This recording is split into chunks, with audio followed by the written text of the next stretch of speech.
안녕하세요. 요즘 정말 핫한 소식이죠. 바로 포항 앞바다에서 엄청난 양의 석유가 발견됐다는 뉴스인데요. 오늘 이 소식이 과연 뭘 의미하는 건지 한번 제대로 파헤쳐 보겠습니다. 자, 이 헤드라인 딱 보자마자 다들 무슨 생각하셨어요? 우와, 우리 이제 산유국 되는 건가? 완전 대박인데? 뭐 이런 생각들 아마 많이 하셨을 거예요. 근데 정말 우리가 기다려온 그 대박이 맞을까요? 근데 말이죠. 이게 좀 재밌습니다. 지질학자나 경제 전문가들은 우리랑 질문 자체가 달라요. 그분들은 석유가 있나 없나 이걸 묻는 게 아니에요. 그보다 훨씬 더 중요한, 더 본질적인 질문을 던지죠. 바로 저걸 캐내는 게 과연 돈이 될까? 이겁니다. 네, 바로 이 채산성이라는 단어. 앞으로 계속 나올 텐데 이게 이번 이야기의 핵심 키워드입니다. 어렵게 생각할 거 없고요. 그냥 이거 수지 맞는 장사야? 이 질문이라고 보시면 돼요. 모든 비용을 다 빼고도 이익이 남느냐? 이걸 아주 냉정하게 따져보는 거죠. 자, 이걸 좀 더 쉽게 이해하기 위해서 재미있는 비유를 하나 들어볼게요. 여러분, 저기 높은 산 꼭대기에 10,000원짜리 한 장이 떨어져 있어요. 근데 그걸 주우러 가려면 헬리콥터를 타야 하는데 비용이 5만 원이래요. 자, 이거 주우러 가실 분? 아무도 없겠죠? 그렇죠. 바로 이겁니다. 이게 바로 채산성의 개념이에요. 좋습니다. 그럼 이 채산성이라는 걸 결정하는 게 도대체 뭘까요? 석유 발견의 진짜 가치를 알려면 몇 가지를 따져봐야 하는데요. 그중에서 가장 먼저 우리가 꼭 알아야 할 게 있어요. 바로 매장량이 숨겨진 두 가지 얼굴입니다. 자, 이게 정말 중요한데요. 우리가 뉴스에서 본 140억 배럴 있죠. 그건 원시 매장량이라고 불러요. 말 그대로 아마 이만큼 묻혀 있을 거야 하고 지질학적으로 추정하는 총량인 거죠. 근데 진짜 중요한 건 이게 아니에요. 진짜 비즈니스에서 중요한 숫자는 따로 있습니다. 바로 가채 매장량. 지금 가진 기술로, 지금 기름값으로 손에 안 보고 캐낼 수 있는 양. 이게 진짜 백이죠. 보통 이 회수율이라는 게 한 30에서 40% 정도라고 해요. 그러니까 땅 속에 100이 묻혀 있다고 해도 아무리 최신 기술을 다 동원해도 우리가 실제로 꺼냈을 수 있는 건 30이나 40 정도밖에 안 된다는 얘기입니다. 나머지는 그냥 그림의 떡인 셈이죠. 그러면 지금은 채산성이 없어도 나중엔 생길 수도 있는 거 아닌가? 네, 맞습니다. 아주 정확한 질문이에요. 이 계산은 절대 고정된 게 아니거든요. 이 판을 하루아침에 뒤집어 버릴 수 있는 아주 강력한 게임 체인저가 두 개나 있습니다. 그게 바로 기술과 가격입니다. 이 두 가지가 어떻게 쓸모없어 보이던 땅속 자원을 진짜 황금으로 바꾸는지 지금부터 한번 제대로 살펴보겠습니다.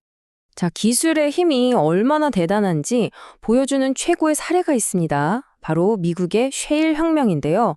예전에는 아주 단단한 바위, 그러니까 셰일층에 가스가 갇혀 있어서 이건 못 꺼내는 게 아예 불가능하다고 생각했었어요. 돈이 너무 많이 드니까요. 그런데 이걸 가능하게 만든 두 가지 마법 같은 기술이 등장합니다. 첫 번째는 수평 시추. 땅을 수직으로 파고 들어가다가 가스가 있는 암석층을 만나면 드릴을 옆으로 꺾어서 촥 파고 들어가는 거예요. 그리고 두 번째는 수압 파쇄. 그렇게 파고 들어간 곳에다가 어마어마한 압력으로 물이랑 모래를 쏴서 바위를 인공적으로 부숴버리는 거죠. 그럼 그 틈으로 가스가 뿜어져 나오는 겁니다. 결과요? 이건 뭐 정말 드라마틱했습니다. 배럴당 생산 원가가 $100가 넘었는데 이게 30, $40 수준으로 뚝 떨어져 버렸어요. 이 기술 하나로 미국은 순식간에 세계 최대의 에너지 생산국이 된 겁니다. 말 그대로 역사를 바꾼 거죠. 이 셰일 혁명이 우리한테 뭘 알려주냐면요. 바로 이겁니다. 이제 채산성을 결정하는 건 땅속에 뭐가 묻혀 있냐가 아니라 그걸 얼마나 싸고 효율적으로 꺼낼 수 있는 기술이 있느냐다. 이 사실을 아주 명확하게 증명한 거죠.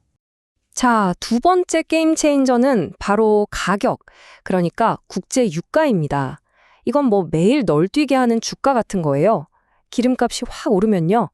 예전에는 너무 비싸서 못 캐던 유전들도 갑자기 황금알을 낳는 거위가 되는 거예요. 반대로 유가가 폭락하면 잘 돌아가던 유전도 문을 닫아야 할 판이 되는 거죠. 어제는 보물이었는데 오늘은 그냥 돌덩이가 될 수도 있다는 겁니다. 자, 좋습니다.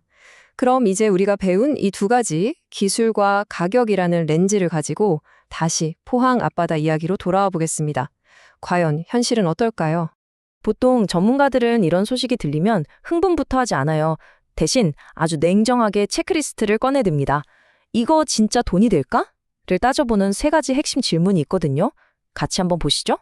첫 번째 관문은 바로 지질 구조입니다. 석유나 가스가 만들어지려면 그게 한 곳에 잘 모여 있어야 하잖아요. 그러려면 위에서 뚜껑처럼 꽉 막아주는 단단한 암석층, 이걸 덮개암이라고 하는데요. 이게 필수적입니다. 근데 우리나라 지질 구조상 이런 뚜껑이 없는 경우가 많아서 설령 석유가 생겼더라도 이미 다 날아가 버렸을 가능성을 무시할 수 없는 거죠. 두 번째 관문은 돈. 바로 규모의 경제 문제입니다. 바다에 시추선에 띄우고 파이프라인을 까는데 이게 뭐 몇억, 몇십억 수준이 아니에요. 조 단위의 돈이 들어갑니다. 그럼 이 어마어마한 초기 투자금을 다 뽑고도 남을 만큼 충분히 많은 양의 석유가 나와줘야 장사가 되는 거잖아요? 그게 관건인 거죠. 그러니까 바로 이겁니다. 포항 앞바다에 석유라는 자원이 존재할 가능성이 있다는 것과 우리가 그걸 캐서 시장에 팔 수 있는 상품으로 만들 수 있다는 건 완전히 다른 차원의 이야기라는 겁니다. 이 둘을 혼동하면 안 돼요. 그리고 이 생각의 틀, 이 채산성이라는 개념은요, 비단 석유에만 해당하는 얘기가 아니에요. 바닷물 속에 녹아있는 금, 땅 속에 희미하게 퍼져 있는 휴토류, 아주 깊은 곳에 묻혀있는 석탄, 앞으로 듣게 될 모든 자원 발견 뉴스에 똑같이 적용해 볼 수 있는 아주 유용한 도구입니다. 몇 가지 예를 들어볼까요? 전 세계 바닷물에는 어마어마한 양의 금이 녹아 있어요. 근데 왜 아무도 안 꺼낼까요? 간단합니다. 그걸 추출하는 비용이 금값보다 비교도 안 될 만큼 비싸기 때문이죠. 또 우리나라 땅속 깊은 곳에도 석탄이 아직 남아있지만 그냥 해외에서 수입하는 게 훨씬 싸게 먹힙니다. 이게 다 채선성 문제예요. 그래서 우리가 오늘 이야기에서 꼭 기억해야 할 단 하나의 질문이 있다면 바로 이겁니다. 진짜 중요한 건 땅 속에 뭐가 있느냐가 아니에요. 그걸 꺼내는데 돈이 얼마나 드느냐. 바로 이거죠. 자, 이제 여러분은 어디서 뭐가 발견됐다 하는 헤드라인을 볼 때 그냥 와 하고 끝나는 게 아니라 그 이면을 들여다볼 수 있는 아주 중요한 질문 하나를 갖게 되신 겁니다. 세상을 보는 새로운 렌즈를 하나 장착하신 셈이죠. 그렇다면 이제 여러분께 마지막으로 질문을 던져보겠습니다. 앞으로 또 다른 자원 발견 뉴스를 접했을 때 여러분의 머릿속에 가장 먼저 떠오를 질문은 무엇일까요? 이 질문을 통해 세상을 좀 더 깊이 있게 바라보는 여러분이 되시길 바랍니다.